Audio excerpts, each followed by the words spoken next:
All right, hey everyone. So, writers, this video is going to discuss dialogue in your fiction writing. At its core, dialogue is the conversations back and forth between two characters. Dialogue can help us get to know our characters better as well as help move the plot along. I'm going to show you guys the correct way to format dialogue, so bear with me here while I pull up the visual aid. So, we are going to share my screen, and then we have there. Okay, so you can start with a dialogue tag, which you see right here is she said. So you could say she said, comma, quotation mark, right here. Oh goodness, it just messed up on me. There we go. I'm hungry, period.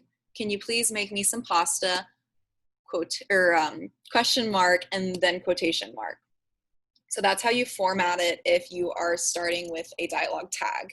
And again, dialogue tag is that she said, he questioned, that kind of thing.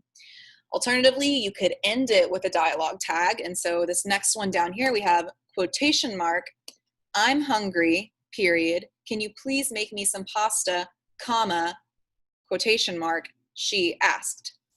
Because this is not the end of the sentence, since we still have that dialogue tag, she asked, that's why we put a comma there rather than a period or a question mark. And then always make sure to put the period after she asked. Then, oh, Noni, don't do that. This is another cat. I live with a lot of animals. This is Noni. She wants to talk about dialogue. Okay, so then alternatively, you could have the dialogue tag in the middle of your phrase. Oh, she's gonna be so distracting. So you have quotation mark, I'm hungry, comma, because we haven't ended the sentence yet, end quotation mark. And then, Noni, please stop it. She's messing with the keyboard. And then you have your dialogue tag, she said, comma, because again, the sentence isn't ending yet, quotation mark, so can you please make me some pasta, question mark, end quotation. So I could go into a lot of different avenues and aspects on how to do this, but I am going to put up a helpful video, or not helpful video, sorry, a helpful link to kind of show you guys just like the proper way. It goes really more into depth on how to like correctly format dialogue tags. And that's going to be under fiction resources. So it's a link to a website that goes more in depth into it. Do make sure that you start a new line every time a new person speaks. So if you have character A speaking, hit that enter key and then begin the dialogue. Then if character B speaks, or character B says something, same thing. However, if the same character is talking, you don't need to hit the enter key and start a new line. You can just keep it within the same paragraph.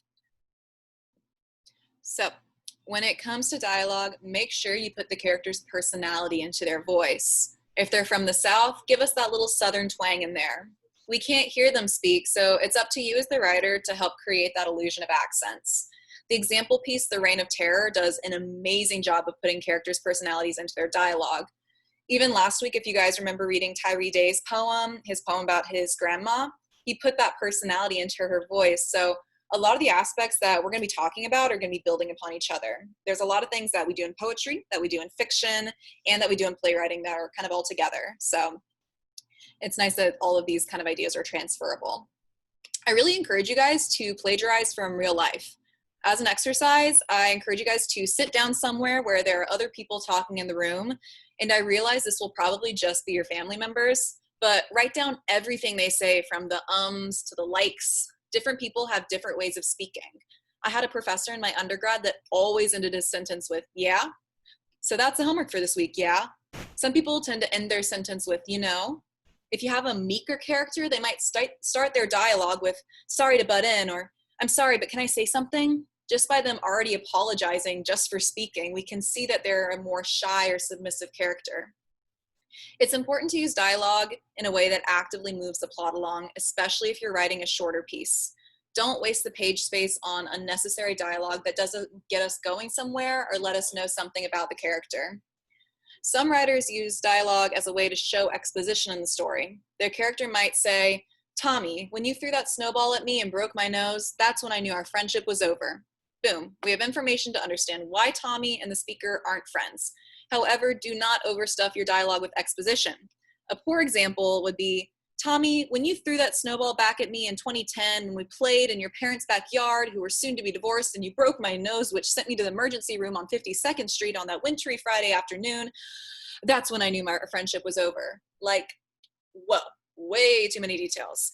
Like I said in the exposition craft talk, breadcrumb it. It's important to know that Tommy's parents were getting a divorce because that might be the motivation behind Tommy's aggression towards the speaker. He was upset at his parents and took out his anger on the speaker. However, give it to us in pieces over a period of time. I highly encourage you all to make the dialogue unique and not stereotypical, just like I talked about in the characterization craft talk. This will make your story come to life and seem way more realistic.